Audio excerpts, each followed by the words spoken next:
Përshëndetje të dashur njerëz që besoni dhe që s'besoni, njerëz që jeni pararoj dhe njerëz që në besim jeni brenda sallës. Unë në shumicën e rasteve them që kjo është e veçantë. Fakt nuk bëj reklam. Okej. Dëgjoje dhe pasaj vlerësoje se si është.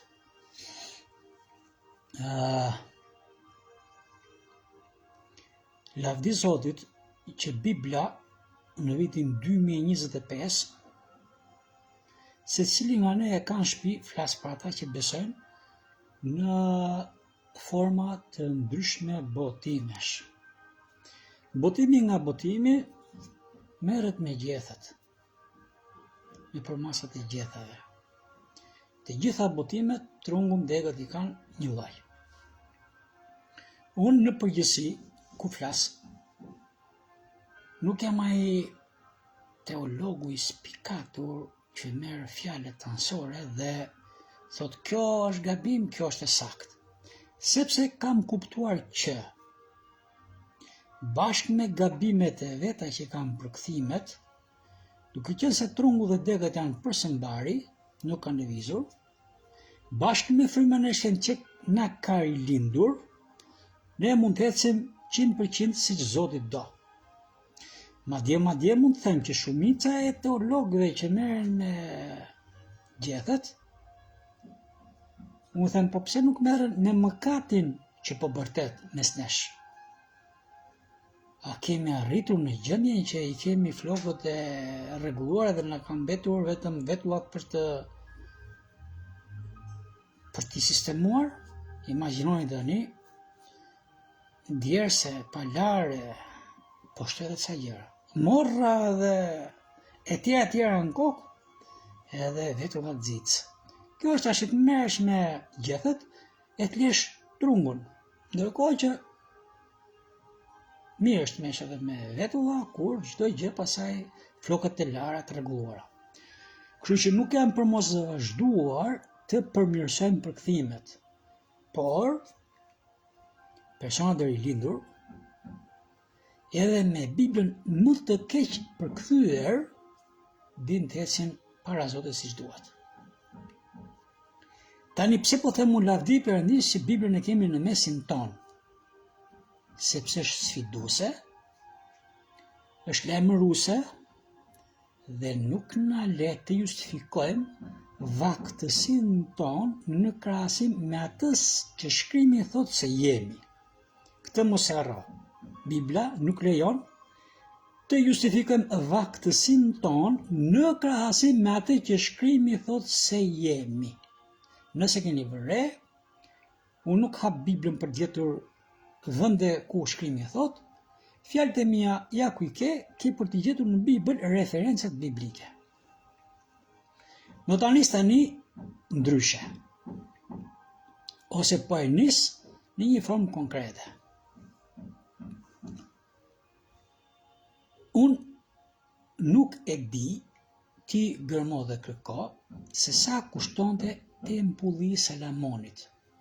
Donte 7 vjet për të bërë, shumë punonjës, por jam i sigurt që me vlerësimin sot, miliona euro. Hebrejt pretendojnë ta ringrejnë tempullin e Salamonit dhe po të pyesësh ata që e mendojnë, e din se sa miliona euro kushton ky sot. Të krishterët e kanë shumë pasion, kishën e madhe tokë të ngresh diçka. Unë kohët e fundit kur eci, e shikoj veten si një kishë që hecën. Dhe e them vetes ti kushton më shumë se tempulli i Salamonit. Se vërtet në tempullin e Salamonit kishte prezencë frymërore. Po s'ishte dhënë biri në kryq për askënd. Në realitetin që ne jetojmë, në formën se si ne po e përjetojmë besimin, vargjet biblike ne i vëmë në lojë. me ftohtësinë tonë, me vaktësinë tonë. Dhe kur ne përmendim referenca biblike se sa kushtojmë ne dhe sa kushton tempulli i Salamonit, kur ne themi që gjaku i Krisht na ka bërë më të çmuar se tempulli i Salamonit, ne nuk kemi nga t'ja mbajmë dhe themi po se thot shkrimi, por në realitet, në vlerësimin tonë njerëzor, ne themi vetes në të vërtet, po ik more sa kushton tempulli i Salamonit, ku kushton ti? Ne edhe një makinë që duam ta blejmë, se kuptojmë, po emocionalisht e vlerësojmë më shumë se vetja. Sepse ne me makinë ndjehemi më mirë, pa makinë ndjehemi të varfër. Krishti brenda nesh ishte, edhe kur kishin makinë, edhe kur s'kishin makinë. Kuptoni? Pra, dum nuk dum ne, shkrimi është aty. Dhe ne kushtojmë më shumë se tempulli i Salamonit. Një, mos harro. E dyta, pash një stufë që po qante. I tha çfarë ke? Tha qaj, tha se më vlerësojnë jashtë mase shumë. Tha shumë po ti duhet qeshesh, që të vlerësojnë nga të qeja. Jo, tha po nuk funksionon kështu. Po si funksionon ti? Tha po ja, tha, drut që më japin mua vërtetësinë e funksionit, nuk vlerësojnë veten e tyre. Më vlerësojnë më shumë mua se sa veten e tyre. Edhe ndjehem keq. Tha shumë po si t'ja bëm? Më tha shko thuj drudhe që stufa pa dru nuk ngro. Kurse drut pas nuk mund të ngrohin. Pra drut janë të pavarura nga unë, mund të ndizen e mund të ngrojnë njerëzimin. Kurse unë pa ato jam e mirë. Edhe abitën me drut që më shumë më vlerësojnë mua se sa veten e tyre. Ta sheroj, kisha është stufa, besimtarët janë drut. Në ditët e para të kishës me frym, nuk ishte tempuj, kishe njerëz që Jezus ju tha ju jeni tempuj të Perëndis, dhe ishin mbushur me zjarr nga Zoti. Më pas duhesh edhe kisha mos e lak të shiu, po bën shumë njerëz. Po përmbys dhe Roma. Dhe pushtetarët filluan të ngrenë objekte të mëdha. U futën të krahasojnë tempullin e Salamonit me ato që mund bënin ata me pasuritë e tyre. Kryqëzatët kanë nam, vrit e prit 10 lekë dhe ngri kisha të mëdha. Fryma u dërmua dhe njerëzit nga të vlerësojnë veten si zjarri që shpreh Zotin dhe zhgonin kishën. Ja, ky është treguesi i madhështisë së Perëndis. Dhe prandaj them unë që dëgjova një stufë që po qante, se e mbi vlerësonin. Mos harro dhe këtë gjë. Tash vazhdojmë me të tretën. A i dini ju se si dallohet veza e zier me të pazier? Merre vezën e pazier, rrotulloje. Merre vezën e zier, rrotulloje. Veza e zier rrotullohet. Daloni koncept që rrotullohet. Veza e pazier nuk rrotullohet. Të dashur miq, dëgjoni shumë mirë. Brenda nesh është fjala e Perëndis. Unë i dalloj njerëzit që kanë kaluar zjarr e flak. Lëvizin për Zotin. Lëvizin pa ngërç. Po janë ca njerëz të tjerë, bapi rrotullon, fjala është veç, praktika është veç.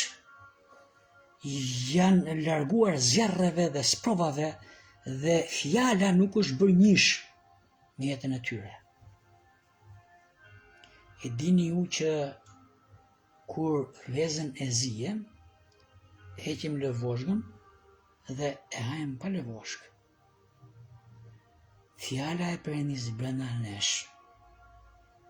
Vjen një moment që të zhvesh jetën tonë, jetën e mishit, dhe ne jemi të shishëm për të tjerët se s'ka më mish dhe qark nesh, ka vetëm frym. Dhe ky është truri i ndezur që kur futet në kish, stufa thot faleminderit, o birë, o bie e Perëndis, se kësaj ndërtese po jep vlerë. Shumë të krishterë, veze pazirë, shkojnë kishë dhe presin të marrin bekim. Në fakt, stufa për të marri bekim për teje. E mbarova, ka që isha për sot. Ta rështë e kuptimin e të gjithë gjës. 1. Ti kushton më shumë se tempulli Salamonit. Ke tempulli Salamonit ishte fryma, por gjaku ende nuk ishte derdhur në kryq. Një Zot që s'ka fillim, i kryqëzuar në kryq, një gjak i derdhur, që jep aktivitet sot brenda nesh, duke na e bërë jetën. Adami s'ka mëkatuar brenda nesh, duke na dhënë liri të flasim me Perëndin dhe të marrim nga Perëndia, është gjë më e lartë se fryma brenda tempullit. E dyta, çfarë thon? Stufa, kisha, nuk ka vlerë më shumë se drusa besimtarët. Mjaft fantazuam për kisha të mëdha, për investime të mëdha. Të lëshojmë veten tonë njerë si kishat që lëvizin dhe kushtojnë miliardë dollar. Po, kushtojnë miliardë dollar. E treta, fjala e Zotit brenda nesh do të jetë njësh me jetën tonë. Mos i hikni sprovave duke ju ankuar ngjarjeve. Rrini ke ngjarjet e këqija duke adhuruar Zotin. Do ziheni dhe vezëzier, do lëvisin për Perëndin. Lutja do jetë shumë harmonike. Do shkoj situata nga lutja në bisedë, ta kesh sot 24 orë me vete. Do ndihesh i lumtur në besim. Do marrësh fjalë për veten tënde, për familjen tënde. Pastaj ato që flet, mund të bëjnë mirë edhe të tjerëve, po ke për dalluar mes të tjerëve që e vezëzier, ke kaluar sprova. Kaq kisha. Tani të mbetet ty të thuash. Kjo fjalë ishte nga koka ime, apo ishte nga qëndresa ime pra një Zoti që për mua është i gjallë. Jo vetëm kur rilinda, çdo ditë Zoti jep manë. Çdo ditë Perëndia na fton të hajmë nga ati dhe thjesht pastaj tregojmë shijen që morëm nga ushqimi që na dha Perëndia. Zoti bekoft uroj të inkurajojeni fort. Biblën e kemi aty, qëndron. Le t'i themi vetes tonë përballë Perëndis. Pse nuk jam tempull me frymë që e ndjen zemra ime? Pse unë e mendoj tempullin e Salamonit më të shtrenjtë se vetja ime? Pse unë pres nga kisha? Druri i jep stufës vlerë, ne du t'i japim kishës. Fjala e Zotit brenda nesh, le të jetë në zona të nxehta, pa drejtësish. Ndonjëherë rënje ekonomike, ndonjëherë humbje, mos na lë kënga dhe adhurimi, dhe Zoti e pjek zemrën. Dhe pastaj njerëzit kur takohen me ty, do thojnë, kishte frymë Perëndie. Bekime sidomos ju të dashur vëllezër dhe motra që e doni Krishtin, ure me gjithë zemër të doni më shumë se unë. Por pas jush jam dhe unë, edhe unë e dua pas jush. Jemi këni të rrugë, duam ditin Zot. Rroft dhe Zot le të vadis unitet në mesin tonë. Atje kur fjalët e mia janë kritike, nuk e ndasha keqse. Nëse kam kritik të papjekur, më falni. Ndoshta e kam nga një zell ku nevojitet të jem pak më i urtë. Lutuni për mua, sepse tek mua Zoti ka frymë. Ka nevojë ende për hekurosje, që i gjërat të dalin edhe më speciale. Të lutemi për njëtetin, e njohim se njohem, për bijtë e Perëndis në Shqipëri, sepse fryma kur merr lutje pa emra, i përdor vetë situatat në jetët tona për të përcjellur bekime ku nuk ka adres emrash, po ka adres për familjen e Zotit.